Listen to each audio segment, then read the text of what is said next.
Alexandre Morin-Villouellette. Oublions jamais de placer les choses en perspective. Ça aurait dû être une grande célébration. C'est quand même gros ce qu'on évoque là. Très significatif pour bien comprendre tout ce qui s'est passé. Un professeur, pas comme les autres. Luc La Liberté. Ah, Luc, les enquêteurs extrêmement compétents de Moscou sont allés sur le terrain. Ils ont fait un travail diligent d'analyse et d'enquête irréprochable pour nous amener la confirmation de la mort de Prigojine. Il y a une chance qu'ils sont là pour nous rassurer puis pour nous affirmer toutes sortes de choses, Luc. Écoute, c'est important de souligner la qualité d'un travail bien fait. Donc, effectivement, ce qu'on se retenait d'affirmer officiellement, on vient de l'affirmer officiellement. Donc, Prigojine est au nombre des 10 personnes qui sont décédées dans, est-ce qu'on peut appeler ça l'écrasement d'un avion? Non. Ça demeure assez... Ouais. Je pense qu'on peut se garder une petite gêne quand même puis dire que c'est dans des circonstances absolument mystérieuses mais prévisibles. L'avion dans lequel Prigojine se trouvait a explosé en plein vol. Voilà, donc est-ce qu'on peut tirer certaines leçons déjà de ça, ou à tout le moins certains enseignements? Le premier, je pense, mais ton introduction légèrement narquoise de laisser entendre. Donc, on ne blague pas avec Vladimir Poutine et il voulait absolument, je pense, faire un exemple. Si tant est que c'est lui qui est le responsable. Comme on a peu de validation ou de contrepoids à l'information qui émane du Kremlin, c'est la petite gêne que je me garde. Mais donc, il semble que Prigojine ait payé le prix de ce bras de fer, de ce défi qu'il a, ne serait-ce que temporairement, offert à Vladimir Poutine. On se demande ensuite, pourquoi avoir attendu 2 mois pour faire ça? Pourquoi ne pas l'avoir sanctionné sur le champ ou ne pas l'avoir semoncé encore plus vertement? On dit que Poutine voulait choisir la personne qui prendrait le relais. Il y a fort à parier qu'on n'entendra plus le nom du groupe Wagner. Possible qu'on change de nom, de dénomination.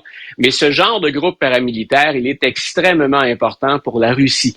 Donc, le groupe Wagner a rendu des services précieux à la Russie et c'est pas évident nécessairement de remplacer quelqu'un comme Prigojine.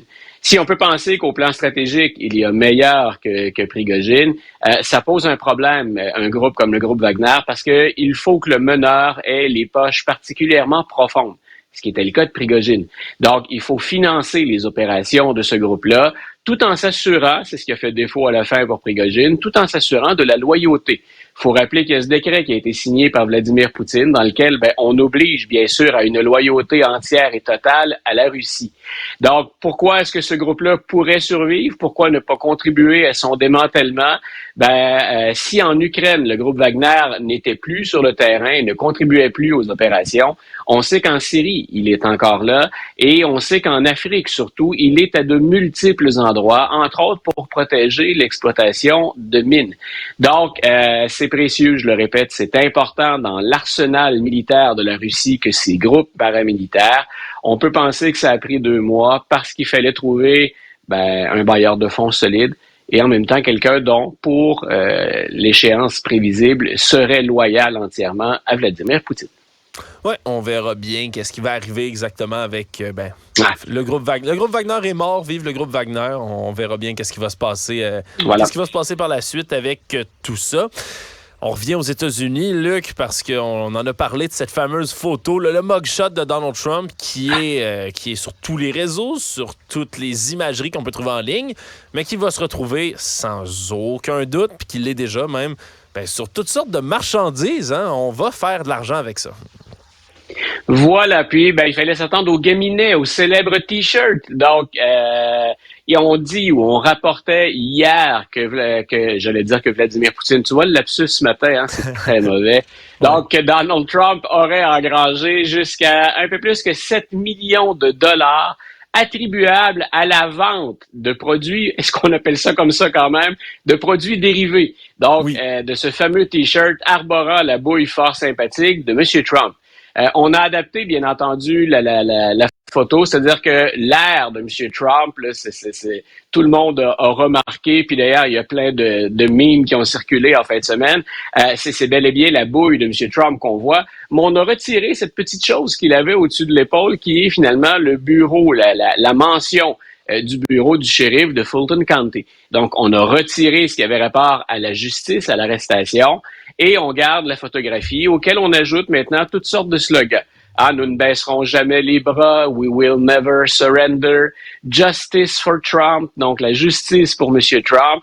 Alors, on a une fois de plus fait un tabac avec ça. Je répète, c'est pas long, là. On a eu ça à la fin de la semaine dernière. 7 millions de dollars déjà attribuables à la vente des T-shirts. Oui, puis s'il y a bien quelqu'un qui a besoin de cet argent-là, c'est M. Trump en ce moment, parce que ça coûte quand même une bonne beurrée. Hein? Tous ces procès-là, toutes ces procédures judiciaires-là, au final, l'argent qui, même quand il en récolte pour sa campagne, finit par l'utiliser dans ses nombreuses opérations judiciaires. Il n'y a pas vraiment le choix, là. Voilà, ça lui coûte très cher, au-delà de 60 millions de dollars dépassés jusqu'à maintenant pour sa défense ou pour l'encadrement des différentes affaires auxquelles il est mêlé. Et pour se condenser, rien ne provient de ses poches à lui. Donc, tout ça vient, comme tu l'as souligné, de ce qu'on appelle les PAC, les Political Action Committees, donc ces groupes qui amassent de l'argent, ce qu'on appelle aussi des Super PAC, ou encore de la vente de ces produits comme le T-shirt. Donc, ce sont ces partisans qui, jusqu'à maintenant, assurent sa défense devant les tribunaux. Et là, Luc, tu me l'apprends ce matin, on se demande maintenant si le procès de Trump, qui doit avoir lieu, celui de Géorgie, faut-il préciser, mais s'il va bien avoir lieu dans l'État, parce qu'on commence à essayer de discuter que ce soit un procès fédéral, finalement. Voilà, et ça, c'est drôlement intéressant pour la suite des choses. On avait dit, M. Trump, 4 histoires, 4 causes différentes. Ses avocats vont utiliser tous les stratagèmes pour essayer d'étirer les procès. Idéalement, M. Trump ne comparaîtrait pas ou on ne connaîtrait pas l'issue des procès avant la fin de la campagne électorale, ce qui pourrait lui permettre d'entrer à la Maison-Blanche sans être embêté par un verdict de culpabilité, lui permettant ensuite de reprendre, s'il gagne, bien entendu, le ministère de la Justice. Là, il y a Mark Meadows, qui est l'ancien chef de cabinet, qui entreprend une démarche que pourrait imiter M. Trump. Il a 1 mois pour le faire. Quelle est cette démarche? M. Meadows dit nous ne devrions pas être jugés en Géorgie parce que les crimes allégués ont été commis alors qu'on travaillait pour le gouvernement fédéral. Donc, on a bel et bien contrevenu à la loi de la Géorgie, aux lois de la Géorgie. Ça, c'est clair. C'est un crime qui relève de l'État, les accusations. Maintenant, pourquoi veut-il absolument aller au fédéral? Parce qu'il prétend, lui, que si on agit en tant qu'officier au fédéral, on bénéficie d'une certaine immunité. Donc, ça a pour objectif de retarder un peu les procédures, le rythme ou la cadence des choses. En même temps, il pense que Trump, lui, un certain nombre de personnes, il faut rappeler qu'ils sont 19 accusés, pourraient jouir d'une immunité. Autre stratégie de la part de M. Meadows, c'est qu'on se trouve à élargir le bassin dans lequel on va puiser pour les jurys.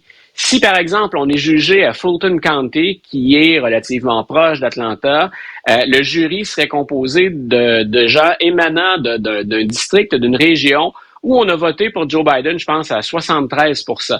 Donc, on peut penser que les membres du jury seraient probablement des gens qui auraient voté pour Joe Biden, pour l'adversaire.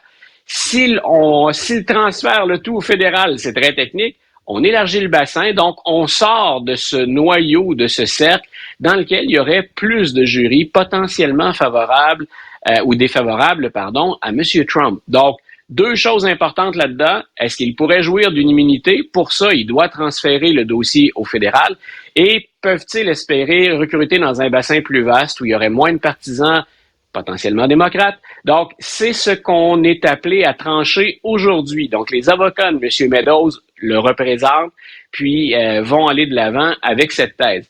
Et je répète, c'est très important pour ce que je viens de souligner. Sinon, Fani Willis a un dossier qui est quand même béton, un dossier qui est très solide, et c'est quand même elle, même si on allait au niveau fédéral, qui va continuer à mener la charge. Mais en anglais, elle ne jouerait plus sur son home turf, elle ne jouerait plus à la maison, qui est en Géorgie, qui est, entre guillemets, le terrain de jeu de son travail habituel. On irait devant une cour fédérale. Oui, ce serait plus l'avantage de la maison, pour reprendre d'autres comparaisons voilà, l'avantage du terrain. Oui, puis là, en ce moment, on s'entend, là, ça a toujours été pour certaines personnes aux États-Unis, puis même des observateurs d'ailleurs, un peu déprimant de devoir faire le choix entre Joe Biden et Donald Trump, hein, l'espèce de dualité, même la course de l'âge d'or, comme je me plais à l'appeler. Mais là, il y a une convention qui s'organise pour peut-être qu'il y ait une troisième option autour de ça. Voilà, ça fait un certain temps que c'est dans l'air du temps, mais là, ça se précise. C'est-à-dire qu'il existe un groupe aux États-Unis de politiciens qu'on dit bipartisans, républicains et démocrates. Ils sont majoritairement républicains, mais leur approche serait bipartisane. C'est une formation politique qu'on appelle les No Labels. Donc, vous en avez assez de la polarisation aux États-Unis. En théorie, plein de gens souhaitent ça. Donc, vous en avez assez des étiquettes et de la polarisation. Concentrons-nous sur ce qui unit les Américains et présentons un candidat contre Trump et Biden qui n'aurait pas d'étiquette, un no labels. Donc, on a décidé que maintenant du mois et de la localisation de la convention, c'est-à-dire le moment où on va officialiser l'identité de la personne qui va affronter les deux autres. Ça va se dérouler en avril, ça va se dérouler à Dallas, au Texas. Donc, le Texas, qui est un État, on le sait, majeur, c'est très important démographiquement. Donc, c'est l'État le plus lourd démographiquement, là où il y a le plus de gens. Si on est un républicain, on est content. Si je suis Donald Trump, je suis content. Parce que la plupart des gens qui voteraient No Label, c'est des gens qui voteraient Biden un peu par défaut. On l'a déjà dit tous les deux, puis tu le soulignes. M. Biden, il suscite pas d'enthousiasme. On vote pas pour Biden dans la joie et dans l'allégresse. On vote contre Donald Trump. Donc, avec un mouvement No Labels, essentiellement, ceux qu'on pourrait pénaliser en divisant le vote, ce sont les démocrates et en particulier le cas de Joe Biden. Donc, c'est pas une bonne nouvelle pour les démocrates. Ça ne peut faire le jeu que des républicains. Donc, alors, bonne nouvelle pour M. Trump. S'il espère toujours gagner, puis si ses partisans espèrent qu'il gagne, on surveillera l'évolution du No Labels. Mais chaque fois, c'est la grande problématique. Quand on a un tiers parti aux États-Unis, c'est pas la première fois, ou qu'on a un candidat indépendant, le tout est de savoir à qui enlève-t-il le plus de votes. Ça a déjà été le cas pour les plus vieux d'entre nous, pour Ralph Nader, par exemple, à l'élection de 2000. Donc, il avait pénalisé les démocrates, puis on connaît la suite. C'est les républicains et George W. Bush qui l'avaient emporté, même en perdant le vote populaire. Cette année, il semble qu'on soit en voie de répéter un phénomène qui est similaire. Tant et aussi longtemps, bien sûr, que les No Labels lèvent, qui vont chercher un peu, ne serait-ce que quelques pourcentages de voix. Ça peut fausser la donne. Et pour les analystes comme moi, rendre ça plus intéressant. Donc, c'est là où on est à décortiquer le vote encore plus. Donc, dans chacun des États, surtout dans les États pivots, ces fameux swing states. Je te pose une question, Luc, comme ça, puis finalement, je te prends à chaud. Là. J'ai rien, on ne s'est pas interpellé là-dessus avant, mais un candidat indépendant dans l'histoire américaine, ça a-tu déjà même eu une fraction de chance de pouvoir l'emporter? Est-ce qu'on a déjà été proche ou pas du tout? Là, parce qu'on dirait que c'est tellement insurmontable de se lancer comme candidat indépendant que on dirait que c'est même pas une option pour essayer de gagner. Dans l'histoire récente, on a eu deux candidats qui ont pu changer la donne. On a eu Ross Perot, qui était ce milliardaire texan, qui cette fois-là avait fait le jeu des démocrates. C'est aux républicains qui l'avaient nui. Puis on a ce candidat Ralph Nader auquel je référais pour la Floride. Le seul candidat, mais il faut remonter loin. Puis tu me demandes ça comme ça, là, mon ordinateur est en marche. Ouais. L'historien travaille un peu plus fort ce matin. Le seul candidat qui aurait pu avoir des chances de l'emporter, c'est Theodore Roosevelt au début du 20e siècle. Donc, il avait fait 2 mandats. Il revient dans une campagne électorale. Il est déçu de ce que font les républicains, qui à l'époque, c'est le parti progressiste. Il ne les trouve plus assez progressistes. Et il va se présenter contre son successeur et contre le démocrate qui va finir par l'emporter et qui a marqué l'histoire, qui est Woodrow Wilson. Mais il a carrément scindé le vote républicain en deux. Et c'est ce qui explique que Wilson ait gagné parce que les républicains devaient l'emporter. Mais il a eu plus de votes que son rival républicain en étant à la tête d'un tiers parti. Je pense que c'est la candidature indépendante la plus spectaculaire de l'histoire américaine. Oui, c'est sûr que quand tu as quelqu'un qui a déjà été président, qui a déjà fait 2 mandats, puis qui revient comme ça, ouais, ça peut avoir plus d'attrait un tout petit peu quand même comme indépendant que quelqu'un qui est un peu plus, qui sort un peu plus de nulle part. Luc Laliberté, merci de nous partager tes connaissances d'historien ce matin. Une bonne journée, Alex. À demain. Salut.